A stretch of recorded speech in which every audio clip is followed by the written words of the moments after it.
Los neumáticos son una pieza fundamental en un auto, sobre todo en uno de competición. Puedes tener la mejor aerodinámica o el mejor motor, pero si un neumático falla, se desgasta demasiado o sale volando, es el fin del juego.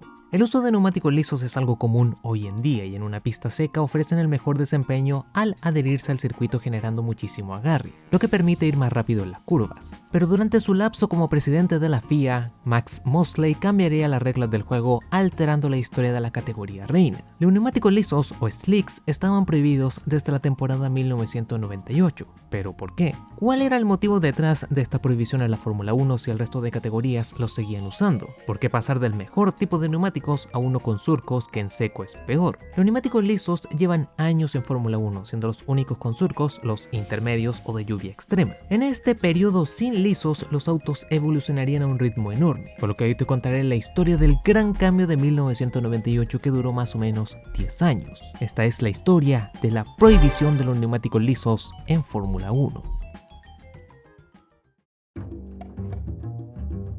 Tomando como inspiración los autos modificados de la era de la prohibición que se transformaron en el núcleo que terminó formando la NASCAR, los hot rods comenzaron a aparecer en California a finales de los 30. Alocados fanáticos del motor tomaban sus autos modificándolos para correr en lagos secos, una práctica bastante oscura y desconocida en la época. Pero al final de la Segunda Guerra Mundial, cuando los soldados regresaron a sus hogares, contaban con un alto entrenamiento técnico en vehículos, el cual usaron para tomar autos viejos como Fords modelos T y transformarlos en bestias motorizadas. Quitaban los techos, el parabrisas, le montaban un motor enorme, todo valía a la hora de construir un auto más veloz. Con el fin de la guerra también muchos aeródromos militares quedaron abandonados, lo que le permitió a los amantes de los hot rods utilizar sus enormes pistas, lo que finalizó con muchísimas carreras ilegales que se llevaban a cabo en las calles. La National Hot Rod Association se formaría en 1951, transformando una práctica que pasó en las sombras por su dudosa legalidad a una competencia como cualquier otra en el automovilismo. Y poco a poco los hot rods serían reemplazados por estos auténticos misiles en los arrancones. Fue en este mundillo durante la década de los 50 que gracias a Mervyn and Harry Tires que los neumáticos lisos aparecieron por primera vez de manera comercial en lugar de algo realizado a baja escala. Con estos nuevos neumáticos los autos tenían mejor contacto con la superficie, maximizando la tracción independiente del tamaño de la rueda. Podías montarlo en un NASCAR o en un drag racer. En ambos casos, el agarre se veía mejorado en una pista seca. Este gran descubrimiento provocó que todas las competiciones de Estados Unidos se plagaran con neumáticos lisos y tarde o temprano lo haría también el resto del mundo. La Fórmula 1 arrancaría como tal el 13 de mayo de 1950 en Silverstone. La temporada fue dominada por Alfa Romeo, quien ganó todas las carreras del calendario excepto las 500 de Indianápolis. Aquel calendario inaugural contó con 4 fabricantes de neumáticos. Estos eran Pirelli, Firestone, Dunlop y Engelbert. Los neumáticos que se usaban en esa época eran delgados y debían servir para casi todo tipo de terreno. Y el tener a varias compañías suministrando algo tan importante y clave como los neumáticos generaba competencia. Y la competencia trae consigo el avance y la innovación. Para 1958 eran 6 los fabricantes involucrados en Fórmula 1. Estos eran Avon, Continental, Dunlop, Engelbert, Firestone y Pirelli. Aquella temporada Dunlop implementaría la fibra de nylon para fabricar los neumáticos, lo que reducía su peso. Para 1960 perfeccionaban su tecnología creando neumáticos más anchos. El gran circo cada vez avanzaba más y los fabricantes batallaban por crear los mejores neumáticos. La pelea era bastante grande, el premio era enorme y el inicio de una nueva década traería consigo el elemento que se quedaría por décadas en la Fórmula 1. Una empresa ligada al motorsport desde su inicio es Firestone. Por ejemplo, la primera ronda de las 500 de Indianápolis de 1911 tuvo como ganador a un auto rodando con neumáticos Firestone. Y desde entonces, cada auto ganador desde 1920 hasta 1966 llevó sus neumáticos. Eran sinónimo de éxito y victoria, y con tanta experiencia en el rubro, no es raro que fuera Firestone quien llegara con los neumáticos lisos a la Fórmula 1. Pero tenían a otro gran competidor, los Big Boy de la época, Goodyear.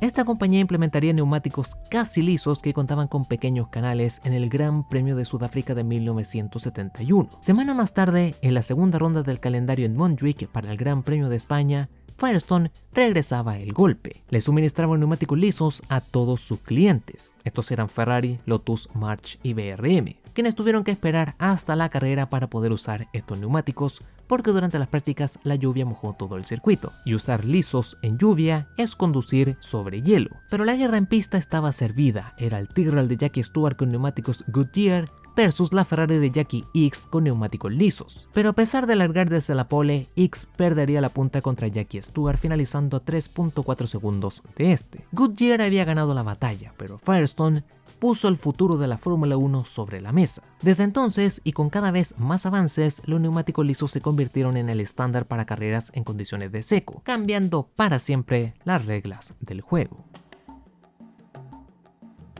Durante las temporadas siguientes, los neumáticos fueron evolucionando y sobre todo cambiaban su tamaño. En 1981 los neumáticos traseros debían medir no más de 26 pulgadas, mientras que en 1993 los neumáticos ya medían 15 pulgadas. En 1997 Goodyear seguía como el rey indiscutido de los neumáticos, pero Bridgestone se uniría a la partida iniciando una nueva batalla entre fabricantes. Pero para 1998 se anunciaba el gran cambio. Los neumáticos con surcos regresaban de manera obligada. Max Mosley informaba que los neumáticos delanteros debían contar con 3 surcos y los traseros con 4. El motivo de todo, la seguridad. La mejora en tecnología, aerodinámica y neumáticos aumentaban cada vez más la velocidad de los autos, no solo en recta sino que también en curva. Un cambio obligado que venía desde el trágico 1994.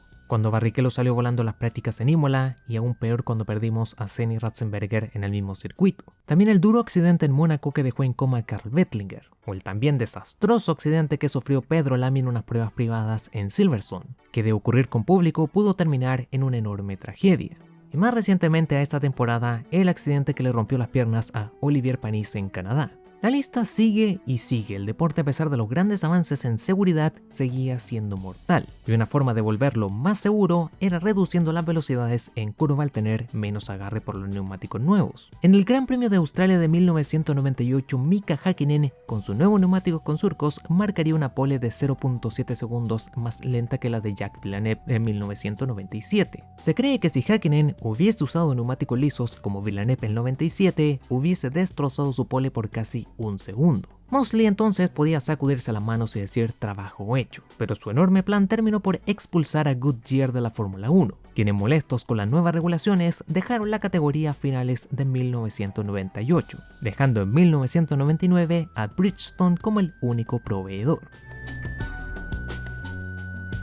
Si bien la fórmula de Mosley dio resultado en Fórmula 1, siempre se encuentra el método para ser más veloz. Los presupuestos casi ilimitados gracias al dinero de las tabacaleras generó un enorme avance en la aerodinámica. Si ya no tenías ese agarre con neumáticos lisos, había que conseguirlo de otra manera.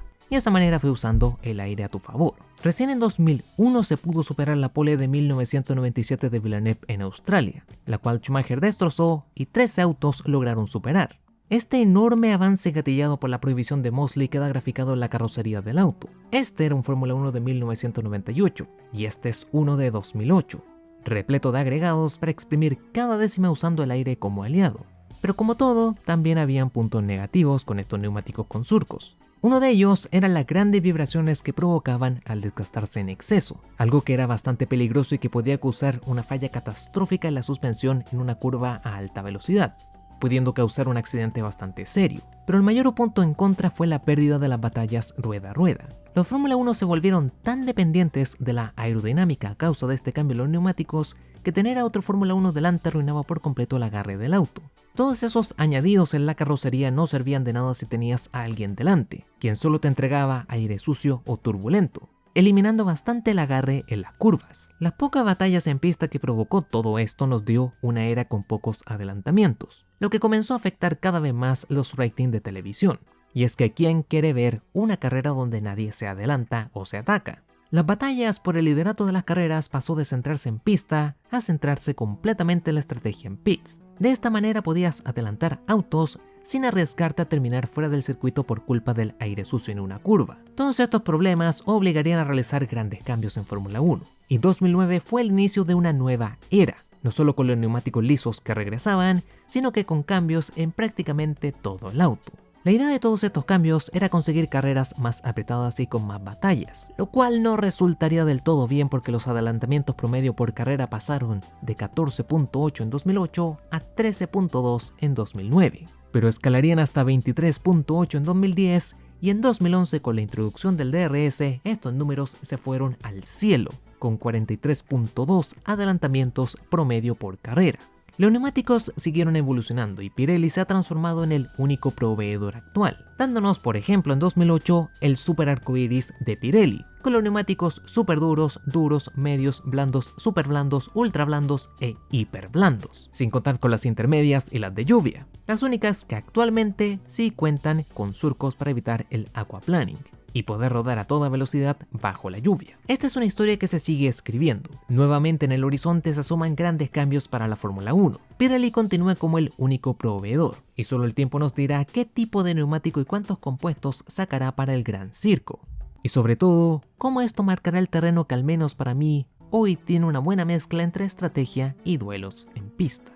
Como siempre espero que disfrutaras del video. Like, suscripciones, campanita y todo eso siempre es bienvenido y más si no quieres perderte el contenido semanal.